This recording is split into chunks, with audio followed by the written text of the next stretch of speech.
Hello everyone, एक बार फिर स्वागत है आप सभी का अपने यूट्यूब चैनल पर। तो फ्रेंड, जैसा कि आप थंबनेल पे देख ही चुके हो, आज की इस वीडियो में हम डिस्कस करेंगे एचपीयू बीएड एंट्रांस 2025 का जो एग्ज़ाम हुआ था पिछले कल, उसे हम कंप्लीट सोल्व जो है इस वीडियो में करेंगे उस क्वेश्चन पेपर को। तो फ्रेंड्स, वीडियो को शुरू करने से पहले अगर आप चैनल पे पहली बार विजिट कर रहे हो तो चैनल को सब्सक्राइब भी ज़रूर कर दें और बेल आइकन प्रेस करना ना भूलें और नोटिफिकेशन ऑन कर दें ताकि मेरे आने वाली हर वीडियो की नोटिफिकेशन आपको मिलती रहे। तो फ्रेंड्स, वीडियो को शुरू करने से पहले बात करते हैं एचपीयू बीएड एंट्रांस 2025 के बारे में। तो एचपीयू बीएड एंट्रांस 2025 की बात करते हैं तो एचपीयू के अंडर जो गवर्नमेंट और प्राइवेट कॉलेज की जो टोटल सीट्स हैं वे 5,900 हैं, यानी कि 5900 सीटें जो हैं वे एचपीयू के अंडर हैं बीएड की, ठीक है। और इस बार जो है वो जो एप्लीकेंट्स हैं, जितने आवेदन आए हैं एचपीयू बीएड एंट्रांस 2025 के लिए, वे 8,389 आवेदन आए हैं इस बार, ठीक है। कितनी सीटों के लिए? 5900 सीटों के लिए। इसमें से आप 300 या 400 के अराउंड जो है वो स्टूडेंट्स एब्सेंट भी हुए होंगे, जिन्होंने एग्ज़ाम नहीं दिया होगा। तो आप 8,000 स्टूडेंट्स मान के चल सकते हो। इतने इतने स्टूडेंट्स ने जो होगा वो आपके एग्ज़ाम दिया होगा 5900 सीटों के लिए।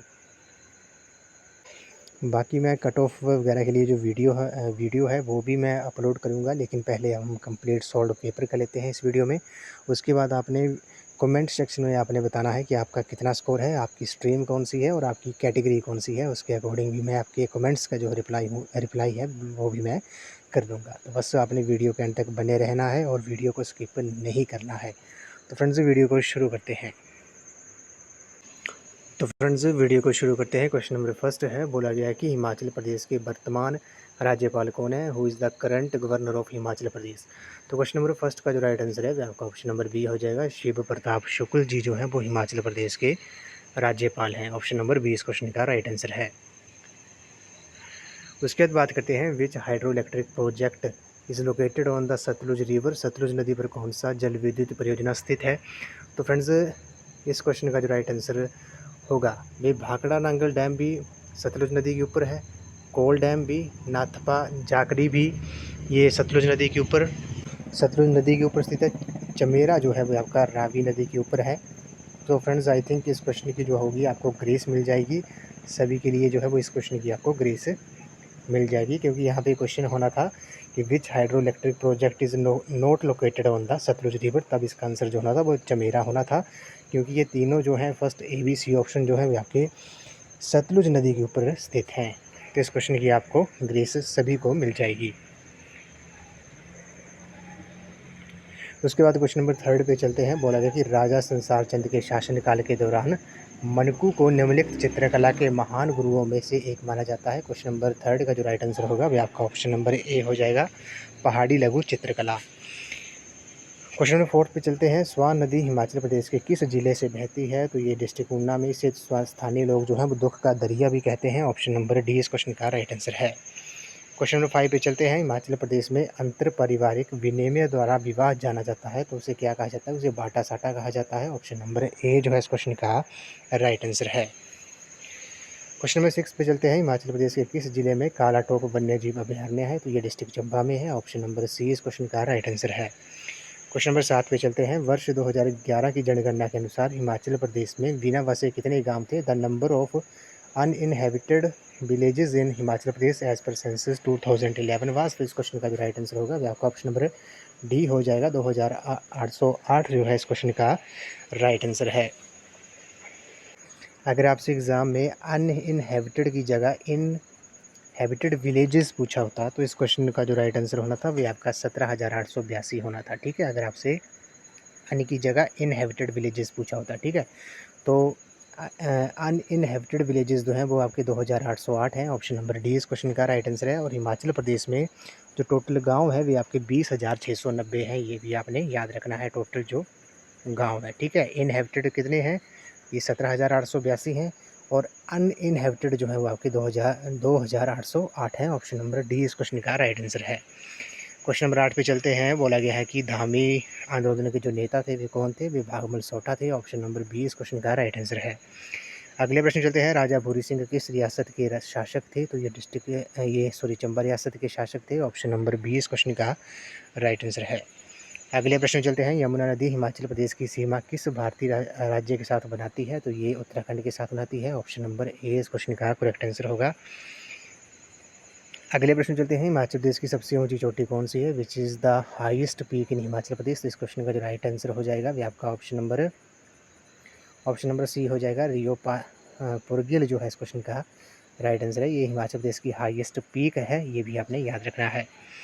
अगले प्रश्न में चलते हैं, हिमाचल प्रदेश में भारतीय प्रौद्योगिकी संस्थान यानी कि IIT जो है वो कहाँ पर है? तो ये मंडी में है। ऑप्शन नंबर ए इस क्वेश्चन का राइट आंसर है। अगले प्रश्न में चलते हैं, हिमाचल प्रदेश में राष्ट्रीय फैशन प्रौद्योगिकी संस्थान यानी कि निफ्ट जो है वो कहाँ पर है? ये कांगड़ा में है। ऑप्शन नंबर बी जो है इस क्वेश्चन का राइट आंसर है। अगले प्रश्न में चलते हैं, हिमाचल प्रदेश को केंद्र शासित प्रदेश के रूप में कब स्थापित किया गया था? 1 नवंबर 1956। ऑप्शन नंबर ए इस क्वेश्चन का राइट आंसर है। क्वेश्चन नंबर 15 पे चलते हैं, हिमाचल प्रदेश यूनिवर्सिटी के पहले कुलपति कौन थे? तो प्रोफेसर रामकरण सिंह थे यानी कि RK सिंह थे। ऑप्शन नंबर बी इस क्वेश्चन का करेक्ट आंसर हो जाएगा। अगले प्रश्न में चलते हैं, संयुक्त राष्ट्र संगठन यानी कि UNO का जो हेडक्वार्टर है वे कहाँ पर है? वे न्यूयॉर्क में है, USA में। ऑप्शन नंबर सी जो है इस क्वेश्चन का राइट आंसर है। क्वेश्चन नंबर 17 पे चलते हैं, नोबेल पुरस्कार किस तारीख को दिया जाता है? तो ये प्रत्येक वर्ष 10 दिसंबर को दिया जाता है। ऑप्शन नंबर डी इस क्वेश्चन का राइट आंसर है।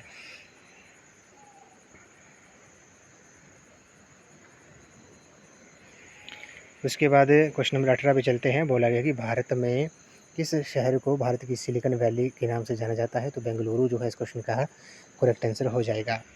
अगले प्रश्न में चलते हैं, भारत के किस राज्य की अंतर्राष्ट्रीय सीमा नहीं है? तो इंटरनेशनल बॉर्डर किस स्टेट की नहीं है? तो आपको पता है हरियाणा जो है इस क्वेश्चन का राइट आंसर है। क्वेश्चन नंबर 20 पे चलते हैं, भारत का सर्वोच्च नागरिक पुरस्कार कौन सा है? तो भारत रत्न जो है इस क्वेश्चन का राइट आंसर है। ये भारत का सर्वोच्च नागरिक पुरस्कार है। क्वेश्चन नंबर 21 पे चलते हैं, किस भारतीय वैज्ञानिक ने 1930 में भौतिकी का नोबेल पुरस्कार जीता? तो CV रमन जो है इस क्वेश्चन का राइट आंसर हो जाएगा। क्वेश्चन नंबर 22 पे चलते हैं, भारत के मुख्य निर्वाचन आयुक्त की नियुक्ति जो है वो कौन करता है? तो इस क्वेश्चन का जो राइट आंसर है आपका ऑप्शन नंबर बी है, भारत के राष्ट्रपति president of India. Question number 23 पे चलते हैं, बोला गया कि the a brief history of time पुस्तक के जो लेखक हैं वे कौन है? वे स्टीफन हॉकिंग है। ऑप्शन नंबर ए इस क्वेश्चन का राइट आंसर है। अगले प्रश्न में चलते हैं, भारत के प्रथम शिक्षा उपग्रह का नाम रखा गया तो क्या था? ये एडुसेट था यानी कि education satellite. Option number B इस क्वेश्चन का करेक्ट आंसर हो जाएगा। क्वेश्चन नंबर 25 पे चलते हैं, अंतर्राष्ट्रीय विकलांग दिवस जो है वो कब मनाया जाता है? International day of person with disabilities. तो इस क्वेश्चन का जो राइट आंसर हो जाएगा वो आपका ऑप्शन नंबर सी हो जाएगा। क्वेश्चन नंबर 25 का जो ऑप्शन है वो आपका ऑप्शन नंबर डी है, 3 दिसंबर। अगले प्रश्न पे चलते हैं, बोला गया कि the first Indian film to be nominated for Academy Award यानी कि ऑस्कर के लिए नामांकित होने वाली पहली भारतीय फिल्म कौन सी थी? वे आपकी मदर इंडिया थी। ऑप्शन नंबर सी जो है इस क्वेश्चन का राइट आंसर है। क्वेश्चन नंबर 27 पे चलते हैं, भारत का सबसे अधिक जनसंख्या घनत्व वाला राज्य कौन सा है? वो आपका बिहार है। ऑप्शन नंबर बी इस क्वेश्चन का राइट आंसर है। अगले प्रश्न पे चलते हैं, बोला गया कि NIRF यूनिवर्सिटी रैंकिंग 2024 में किस विश्वविद्यालय ने शीर्ष स्थान हासिल किया है? तो भारतीय विज्ञान संस्थान यानी कि IISc बेंगलोर जो है इस क्वेश्चन का राइट आंसर है। क्वेश्चन नंबर 29 पे चलते हैं, भारत का सबसे बड़ा तटीय राज्य कौन सा है? तो सबसे लंबी जो कोस्ट लाइन है वो आपकी गुजरात स्टेट की है। ऑप्शन नंबर ए जो है इस क्वेश्चन का राइट आंसर है। क्वेश्चन नंबर 30 पे चलते हैं, निम्नलिखित में से भारत की सबसे बड़ी नदी जल की मात्रा के अनुसार कौन सी है? तो वो ब्रह्मपुत्रा है। ऑप्शन नंबर सी इस क्वेश्चन का करेक्ट आंसर है। अब बात करते हैं हिंदी सेक्शन के बारे में। तो पहला क्वेश्चन है, तुलसीदास द्वारा रामचरितमानस की रचना की गई रेखांकित में कौन सा कारक है? तो क्वेश्चन नंबर 31 का जो राइट आंसर हो जाएगा वह आपका ऑप्शन नंबर ए हो जाएगा, कर्ण कारक जो है इस क्वेश्चन का राइट आंसर है। अगले प्रश्न में चलते हैं, निम्नलिखित में से द्वंद्व समास वाला विकल्प चुनिए। तो द्वंद्व समास किसमें है? माता पिता जो है इस क्वेश्चन का राइट आंसर हो जाएगा। क्वेश्चन नंबर 33 है, इसमें कॉलम ए और कॉलम बी को आपने मैच करना है। तो मैं इसका आपको डायरेक्ट आंसर बता देता हूँ। क्वेश्चन नंबर 33 का जो आंसर होगा राइट आंसर भी आपका ऑप्शन नंबर बी हो जाएगा। ऑप्शन नंबर बी जो है इस क्वेश्चन का राइट आंसर हो जाएगा। क्वेश्चन नंबर 34 पे चलते हैं। क्वेश्चन नंबर 34 में बोला गया है कि निम्नलिखित में से किस वाक्य में रूपक का प्रयोग किया गया है? तो रूपक का जो प्रयोग है वे किया गया है किस ऑप्शन में? क्वेश्चन नंबर 34 का जो राइट आंसर है वह आपका ऑप्शन नंबर बी है, वे आकाश का सूरज है। ऑप्शन नंबर बी जो है इस क्वेश्चन का राइट आंसर है।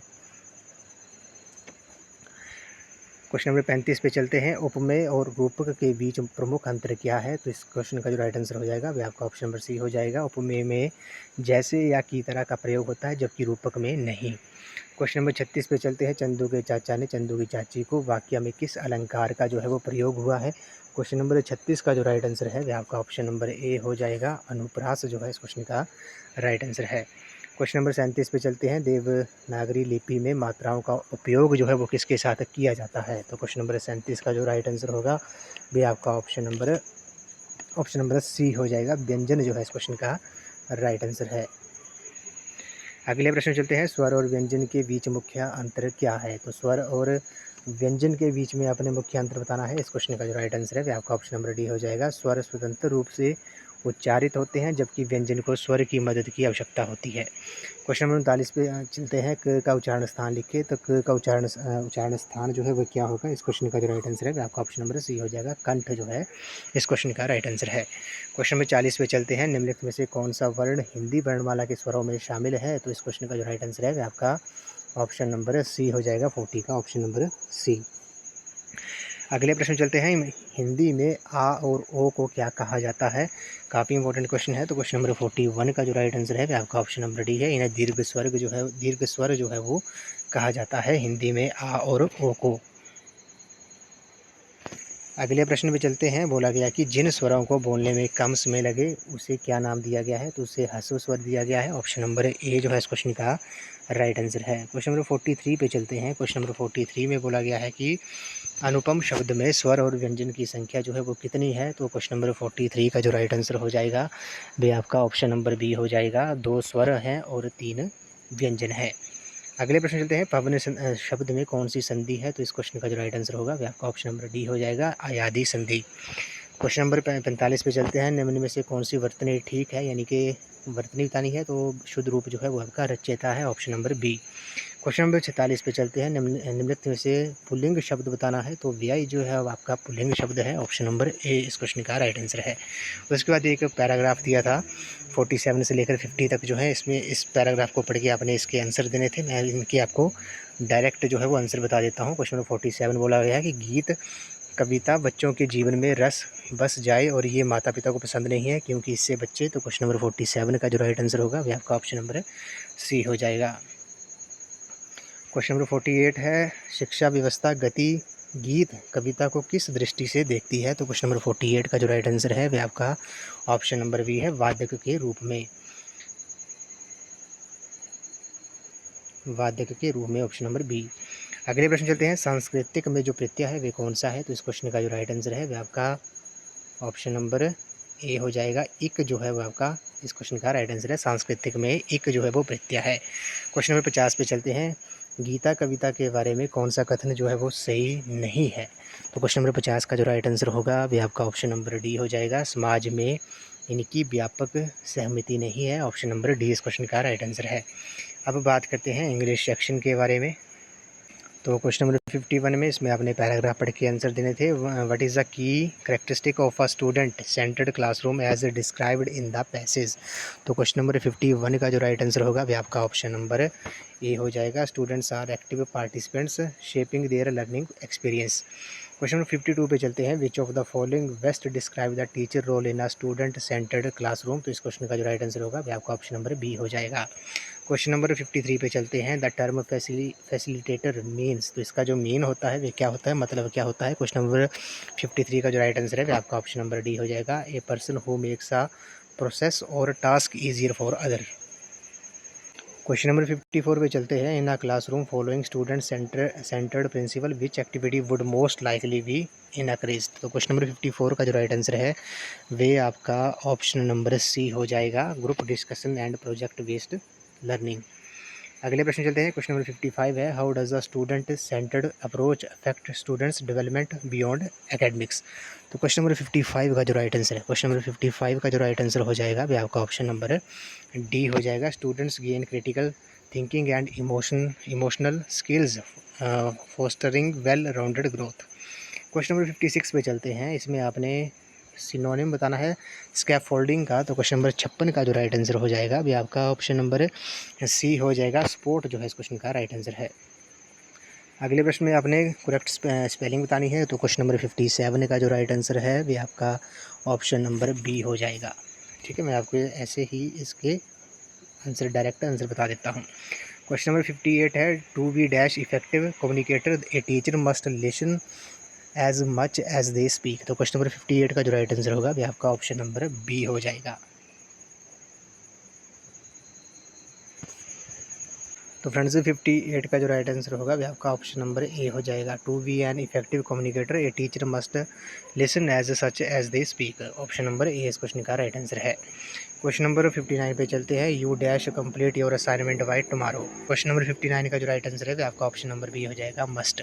अगले प्रश्न चलते हैं, which of the following sentences is grammatically correct. तो क्वेश्चन नंबर 60 का जो राइट आंसर होगा वह आपका ऑप्शन नंबर डी हो जाएगा, she can sing beautifully. Question number 61 पे चलते हैं, पैडागोजी मीन्स। तो इस क्वेश्चन का जो राइट आंसर होगा वह आपका ऑप्शन नंबर ए हो जाएगा, science of teaching and learning. Question number 61 का ऑप्शन ए राइट आंसर हो जाएगा। क्वेश्चन नंबर 62 पे चलते हैं, एंटोनिम बताना है आपने एक्सप्लिक्ट का। तो इस क्वेश्चन का जो राइट आंसर होगा वह आपका ऑप्शन नंबर डी हो जाएगा। अगले प्रश्न में चलते हैं, बोला गया कि what term describe a sentimental longing or wistful affection for a period in the past. तो इस क्वेश्चन का जो राइट आंसर है वह आपका ऑप्शन नंबर बी हो जाएगा। क्वेश्चन नंबर 64 पे चलते हैं, बोला गया है कि choose the correct form of the verb to complete the sentence why next year they are dead and dash the project. तो क्वेश्चन नंबर 64 का जो राइट आंसर होगा वह आपका ऑप्शन नंबर बी हो जाएगा, will have completed. Question number 65 पे चलते हैं, choose the word that is opposite in meaning evident. तो इस क्वेश्चन का जो राइट आंसर है वह आपका ऑप्शन नंबर ए हो जाएगा। ठीक है, क्वेश्चन नंबर 66 पे चलते हैं, बोला गया है कि विच of the following is the closest meaning of the term metaphor. तो क्वेश्चन नंबर 66 का जो राइट आंसर है वह आपका ऑप्शन नंबर सी हो जाएगा। ठीक है, option number C. Question number 67 पे चलते हैं, कन्वर्ट टू एक्टिव वॉइस। तो the book was read by the student. तो इसको एक्टिव वॉइस में कन्वर्ट करने पर क्या क्या आएगा। तो इसका जो राइट आंसर है वह आपका ऑप्शन नंबर बी हो जाएगा, the student read the book. Question number 68 पे चलते हैं, which of the following sentences contain a smile. तो क्वेश्चन नंबर 68 का जो राइट आंसर है वह आपका ऑप्शन नंबर सी है, he is as brave as a lion. Question number 69 पे चलते हैं,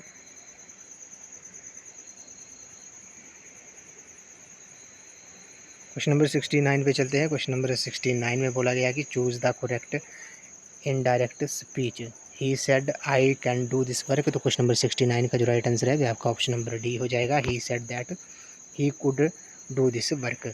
अगले प्रश्न चलते हैं, what is the opposite of meticulous. तो क्वेश्चन नंबर 70 का जो राइट आंसर है वह आपका ऑप्शन नंबर सी हो जाएगा, केयरलेस जो है इस क्वेश्चन का राइट आंसर है।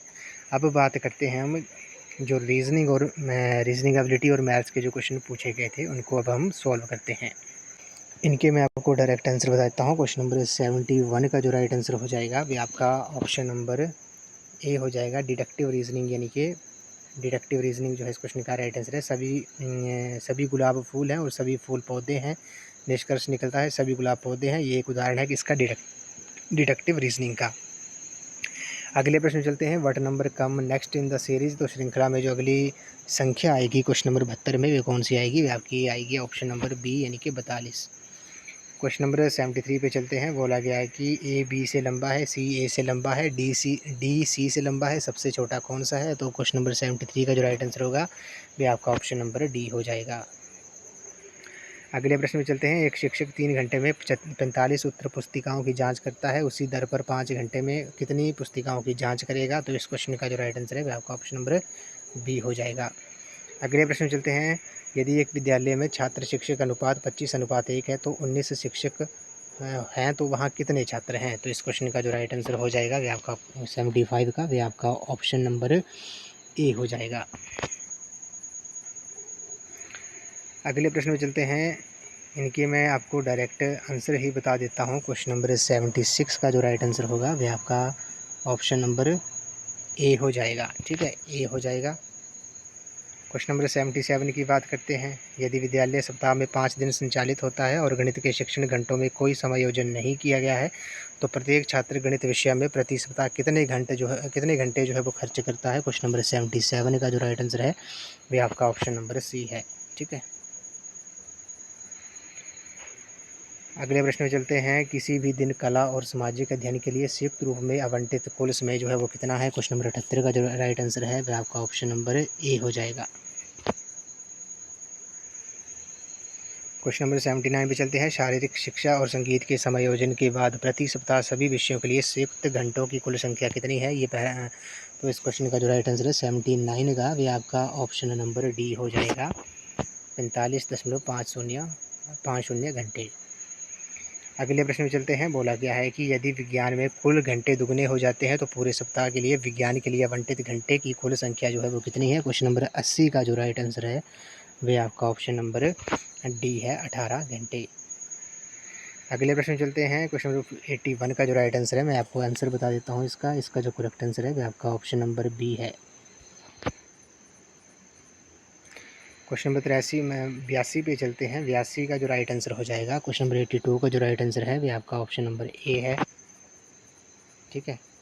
क्वेश्चन नंबर 83 का जो राइट आंसर हो जाएगा वह भी आपका ऑप्शन नंबर ए हो जाएगा। क्वेश्चन नंबर 84 पे चलते हैं, क्वेश्चन नंबर 84 का जो मैं आपको डायरेक्ट आंसर बता देता हूँ, इस क्वेश्चन का जो राइट आंसर है, क्वेश्चन नंबर 84 का जो राइट आंसर है वह आपका ऑप्शन नंबर सी हो जाएगा, पूर्व। अगले प्रश्न में चलते हैं, क्वेश्चन नंबर 85 में आपने सीरीज़ जो है वो बतानी है, तो इस क्वेश्चन का जो राइट आंसर हो जाएगा 85 का वह आपका ऑप्शन नंबर ए हो जाएगा। क्वेश्चन नंबर 86 पे चलते हैं, क्वेश्चन नंबर 86 का जो राइट आंसर होगा, क्वेश्चन नंबर 86 का जो राइट आंसर हो जाएगा वह आपका ऑप्शन नंबर डी हो जाएगा। अगले प्रश्न चलते हैं, क्वेश्चन नंबर 87 की बात करते हैं। 87 का जो राइट आंसर होगा वह आपका ऑप्शन नंबर सी होगा। क्वेश्चन नंबर 88 पे चलते हैं। 88 का जो करेक्ट आंसर हो जाएगा वह आपका ऑप्शन नंबर ए होगा, 88 का ऑप्शन नंबर ए।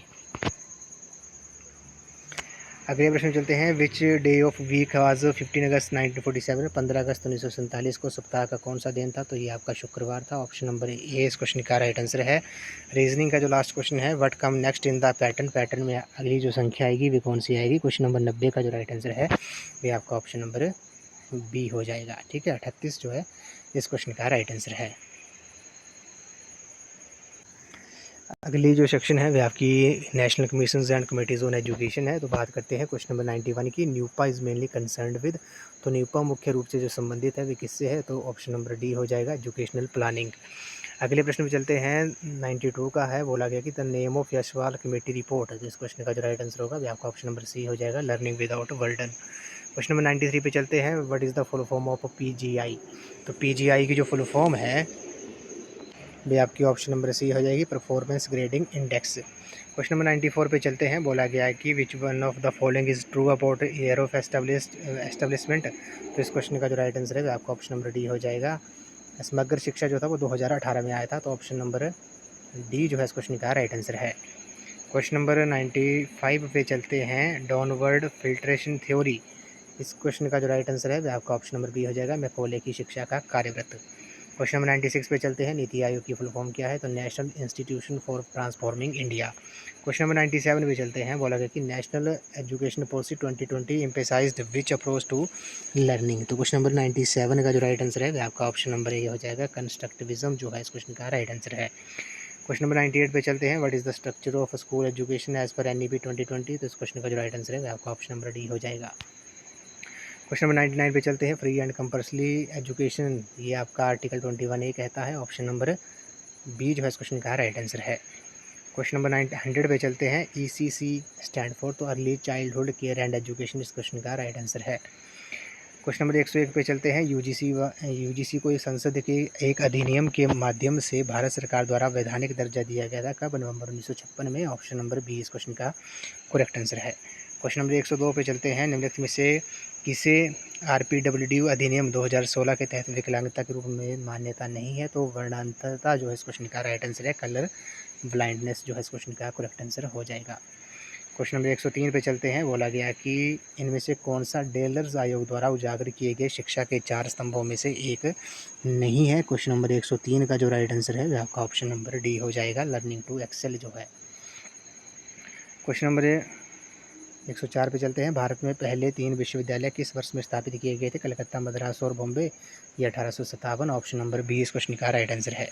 क्वेश्चन नंबर 105 पे चलते हैं। मिड डे मील स्कीम सबसे पहले किस स्टेट ने लॉन्च की थी? ये तमिलनाडु ने की थी। ऑप्शन सी इस क्वेश्चन का राइट आंसर है। अगले प्रश्न में चलते हैं। दिव्यांगजन अधिकार अधिनियम 2016 के अनुसार दिव्यांग बच्चे किस आयु वर्ग तक मुफ्त और अनिवार्य शिक्षा के हकदार हैं? तो 6 से 18 वर्ष। ऑप्शन नंबर सी इस क्वेश्चन का राइट आंसर है। क्वेश्चन नंबर 107 पे चलते हैं। विच is the first women university in India? तो ये आपकी SNDT महिला यूनिवर्सिटी थी। अगले प्रश्न में चलते हैं। When was national adult education programme launched in India? तो ये 1978 में। ऑप्शन नंबर बी इस क्वेश्चन का करेक्ट आंसर है। अगले प्रश्न में चलते हैं। 109वें। When was the Wardha scheme for education introduced in India? तो 1937 जो है इस क्वेश्चन का राइट आंसर हो जाएगा। क्वेश्चन नंबर 110 पे चलते हैं। बोला गया कि भारत में पंडित मदन मोहन मालवीय राष्ट्रीय शिक्षक और शिक्षण मिशन कब शुरू हुआ था? ये 2014 में हुआ था। ऑप्शन नंबर ए जो है इस क्वेश्चन का राइट आंसर है। अब बात करते हैं हम जो लास्ट सेक्शन जो बची है आपकी टीचिंग एप्टीट्यूड और एटीट्यूड के क्वेश्चंस की। तो इसके मैं आपको डायरेक्ट आंसर बता देता हूँ। क्वेश्चन नंबर 111 का जो राइट आंसर है वो आपका ऑप्शन नंबर डी हो जाएगा। क्वेश्चन नंबर 11 का जो आंसर है वो आपका ऑप्शन नंबर डी है। 112 की बात करते हैं। क्वेश्चन नंबर 112 का जो राइट आंसर होगा, क्वेश्चन नंबर 112 का जो राइट आंसर हो जाएगा वो आपका ऑप्शन नंबर ए हो जाएगा। कक्षा में चर्चा में भाग लेने के लिए प्रोत्साहित किया गया।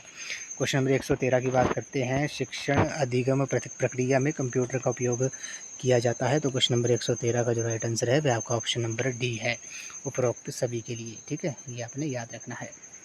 क्वेश्चन नंबर 114 पे चलते हैं। एक छात्र के अवांछनीय व्यवहार को संशोधित करने के लिए सबसे प्रभावी जो तरीका है वे क्या होगा? क्वेश्चन नंबर 114 का जो राइट आंसर है वह आपका ऑप्शन नंबर बी है। ऑप्शन नंबर बी है, अवांछनीय व्यवहार के कारणों का पता लगाकर समाधान करना। क्वेश्चन नंबर 115 पे चलते हैं। शिक्षण में विभिन्न विधियों का उपयोग क्यों उपयोगी है? क्वेश्चन नंबर 115 का जो राइट आंसर हो जाएगा वह आपका ऑप्शन नंबर डी हो जाएगा, ऑल ऑफ द अबव, उपरोक्त सभी। क्वेश्चन नंबर 116 पे चलते हैं। अपने छात्रों के संपूर्ण व्यक्तित्व को समझने के लिए शिक्षक को क्या करना चाहिए? क्वेश्चन नंबर 116 का जो राइट आंसर है वह आपका ऑप्शन नंबर सी है, बाल मनोविज्ञान का ज्ञान होना चाहिए। क्वेश्चन नंबर 117 पे चलते हैं। बोला गया है कि एक सच्चा शिक्षक वही है जिसको ज्ञान हो, किसका हो? तो उपरोक्त सभी। ऑप्शन नंबर डी इस क्वेश्चन का राइट आंसर है।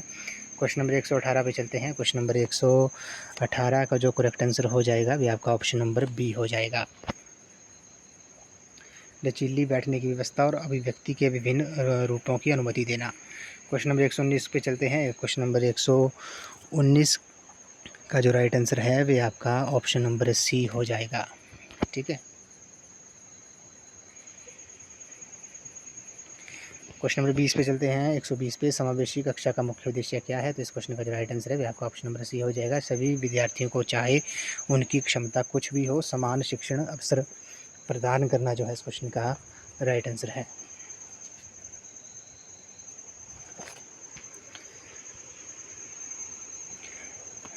क्वेश्चन नंबर 121 पे चलते हैं। क्वेश्चन नंबर 121 का जो राइट आंसर हो जाएगा वे आपका ऑप्शन नंबर बी हो जाएगा। ठीक है। क्वेश्चन नंबर 122 पे चलते हैं। 122 का जो भी राइट आंसर होगा वह आपका ऑप्शन नंबर बी हो जाएगा। क्वेश्चन नंबर 123 पे चलते हैं। 123 का जो राइट आंसर होगा वह आपका ऑप्शन नंबर ए हो जाएगा। ठीक है। अब मैं आपको डायरेक्ट इनकी आंसर ही बता देता हूँ। क्वेश्चन नंबर 124 पे चलते हैं। क्वेश्चन नंबर 124 का जो राइट आंसर होगा वह आपका ऑप्शन नंबर डी हो जाएगा। क्वेश्चन नंबर 125 पे चलते हैं। क्वेश्चन नंबर 125 का जो राइट आंसर होगा वह आपका ऑप्शन नंबर बी हो जाएगा। आप अपना संक्षिप्त परिचय देंगे और फिर सभी छात्रों का परिचय प्राप्त करेंगे। क्वेश्चन नंबर 126 का जो करेक्ट आंसर होगा क्वेश्चन नंबर 126 का भी आपका ऑप्शन नंबर बी हो जाएगा। ठीक है। क्वेश्चन नंबर 127 पे चलते हैं। क्वेश्चन नंबर 127 का जो राइट आंसर होगा वह आपका ऑप्शन नंबर ए हो जाएगा। ये क्वेश्चन मैं तभी रीड नहीं कर रहा हूँ कि ये क्वेश्चन जो है वो आपके लेंथी हैं, तो इसमें आपका भी टाइम वेस्ट होगा। ठीक है, तभी मैं इनके आपको डायरेक्ट आंसर बता रहा हूँ। क्वेश्चन नंबर 128 पे चलते हैं। क्वेश्चन नंबर 128 का जो राइट आंसर हो जाएगा वह आपका ऑप्शन नंबर सी हो जाएगा। क्वेश्चन नंबर 129 की बात करते हैं। एक प्रभावी कक्षा वातावरण का सार है। क्वेश्चन नंबर 129 का जो राइट आंसर है वह आपका ऑप्शन नंबर बी हो जाएगा, जीवंत छात्र शिक्षक संवाद। 130 पे चलते हैं। ये वांछनीय है कि छात्र परिसर में खेलते हैं। क्वेश्चन नंबर 130 का जो राइट आंसर है वह आपका ऑप्शन नंबर डी हो जाएगा, ए और सी दोनों। ठीक है। क्वेश्चन नंबर 131 पे चलते हैं। मूल्यांकन के लिए सबसे महत्वपूर्ण दृष्टिकोण है, तो इस क्वेश्चन का जो राइट आंसर है 131 का, वह आपका ऑप्शन नंबर सी हो जाएगा। क्वेश्चन नंबर 132 पे चलते हैं। यदि आप छात्र आपके शिक्षण में रुचि नहीं ले रहे हैं तो आप क्या करेंगे? क्वेश्चन नंबर 132 का जो राइट आंसर है वह आपका ऑप्शन नंबर बी हो जाएगा, शिक्षण पद्धति की समीक्षा करें। क्वेश्चन नंबर 133 पे चलते हैं। बोला गया है कि यदि कोई शिक्षक कक्षा में किसी छात्र द्वारा उठाए गए प्रश्न का उत्तर देने में सक्षम नहीं है तो उसे चाहिए कि, तो क्वेश्चन नंबर 133 का जो राइट आंसर होगा वह आपका ऑप्शन नंबर ए हो जाएगा, बे परामर्श के बाद उत्तर दें। क्वेश्चन नंबर 134 पे चलते हैं। मापनीय अधिगम प्रतिफल पर जोर देने से निम्न होता है। क्वेश्चन नंबर 134 का जो राइट आंसर है वह आपका ऑप्शन नंबर डी हो जाएगा। क्वेश्चन नंबर 135 पे चलते हैं। निम्नलिखित में से कौन शिक्षण कौशल से संबंधित नहीं है? क्वेश्चन नंबर 135 का जो राइट आंसर है वह आपका ऑप्शन नंबर बी। अगले प्रश्न चलते हैं। निम्नलिखित के माध्यम से शिक्षण में छात्रों की अधिकतम भागीदारी संभव है। 136 का जो राइट आंसर है वह आपका ऑप्शन नंबर ए हो जाएगा, चर्चा। क्वेश्चन नंबर 137 का जो करेक्ट आंसर होगा अगले प्रश्न का, वह आपका ऑप्शन नंबर सी हो जाएगा। सॉरी, क्वेश्चन नंबर 137 का जो राइट आंसर होगा वह आपका ऑप्शन नंबर डी हो जाएगा, ठीक है। क्वेश्चन नंबर 138 पे चलते हैं। 138 का जो राइट आंसर हो जाएगा क्वेश्चन नंबर 138 का, वह आपका ऑप्शन नंबर सी हो जाएगा, ठीक है। क्वेश्चन नंबर 139 पे चलते हैं। क्वेश्चन नंबर 139 का जो राइट आंसर है वह आपका ऑप्शन नंबर डी है। क्वेश्चन नंबर 140 पे चलते हैं। निम्नलिखित में से कौन सी सहकारी अधिगम रणनीति है? क्वेश्चन नंबर 140 का जो राइट आंसर है वह आपका ऑप्शन नंबर डी हो जाएगा, ए और बी दोनों। क्वेश्चन नंबर 141 पे चलते हैं। क्वेश्चन नंबर 141 का जो राइट आंसर होगा वह आपका ऑप्शन नंबर सी हो जाएगा। क्वेश्चन नंबर 142 पे चलते हैं। एक बच्चा लगातार बी और डी जैसे अक्षरों को उल्ट कर लिखता है और पढ़ने में कठिनाई का सामना करना पड़ता है। ये किस सीखने की विकलांगता का सुझाव दे सकता है? तो क्वेश्चन नंबर 142 का जो राइट आंसर है वह आपका ऑप्शन नंबर सी हो जाएगा, डिसलेक्सिया। क्वेश्चन नंबर 143 पे चलते हैं। क्वेश्चन नंबर 143 का जो राइट आंसर होगा वह आपका ऑप्शन नंबर डी हो जाएगा, 1, 2, 3 एंड 4, ठीक है। क्वेश्चन नंबर 144 पे चलते हैं। तो क्वेश्चन नंबर 144 का जो राइट आंसर होगा वह आपका ऑप्शन नंबर सी हो जाएगा, स्पीच टू टेक्स्ट सॉफ्टवेयर। 145 पे चलते हैं। 145 में निम्नलिखित में से कौन सी विधि छात्रों को सामाजिक भावनात्मक सीखने का अवसर देती है? 145 का जो राइट आंसर है वह आपका ऑप्शन नंबर सी हो जाएगा। क्वेश्चन नंबर 146 पे चलते हैं। कक्षा में रोल प्ले विधि छात्रों को सीखने में मदद करती है। 146 का जो राइट आंसर है आपका ऑप्शन नंबर सी हो जाएगा, ठीक है। ये छात्रों के एक दूसरे के साथ बातचीत करने के अवसरों को सीमित कर देता है। ऑप्शन नंबर सी जो है इस क्वेश्चन का राइट आंसर है। क्वेश्चन नंबर 147 पे चलते हैं। क्वेश्चन नंबर 147 का जो राइट आंसर है वह आपका ऑप्शन नंबर सी हो जाएगा। क्वेश्चन नंबर 148 पे चलते हैं। किसी व्यक्ति में लगातार चिंता, भावनात्मक अस्थिरता और मिजाज जैसी विशेषताओं को किस रूप में जाना जाता है? क्वेश्चन नंबर 148 का जो राइट आंसर है वह आपका ऑप्शन नंबर सी हो जाएगा, ठीक है। क्वेश्चन नंबर 149 है। इसमें बोला गया है कि arrange the following steps to conduct a lesson in the correct order. तो क्वेश्चन नंबर 149 का जो राइट आंसर है वह आपका ऑप्शन नंबर सी हो जाएगा, ठीक है। इसका भी ऑप्शन नंबर सी जो है इस क्वेश्चन का राइट आंसर है। इस वीडियो को लास्ट क्वेश्चन है। बोला गया है कि कक्षा के शिक्षण के दौरान शिक्षक को अपने छात्रों को निम्नलिखित में से किस दिशा में ले जाना चाहिए? During the courses of class teaching the teacher should take his students from. तो इस क्वेश्चन का जो राइट आंसर होगा 150 का, भी आपका ऑप्शन नंबर ए हो जाएगा, नॉन टू अननोन जो है इस क्वेश्चन का राइट आंसर है, अज्ञात से अज्ञात की ओर। तो फ्रेंड्स आज की इस वीडियो में बस इतना ही। आज हमने कंप्लीट सोल्ड पेपर जो है HPU B.Ed एंट्रेंस 2025 का जो एग्ज़ाम पिछले कल हुआ था उसको हमने complete solve 150 question complete solve किए। तो फ्रेंड्स आपने अपना जो स्कोर है वे अपने कमेंट सेक्शन में विद स्ट्रीम विद कैटेगरी के साथ आपने कमेंट करना है, ठीक है, कि कितना स्कोर आपने किया है HPU B.Ed एंट्रेंस एग्ज़ाम में। उसके बाद मैं बस थोड़ा एनालाइज करके 2 या 3 दिनों में आपको एक कट ऑफ की वीडियो भी लेकर भी आऊँगा आपके लिए। तो बस आपने कमेंट कर देना है अपना स्कोर जो है और विद कैटेगरी और विद स्ट्रीम।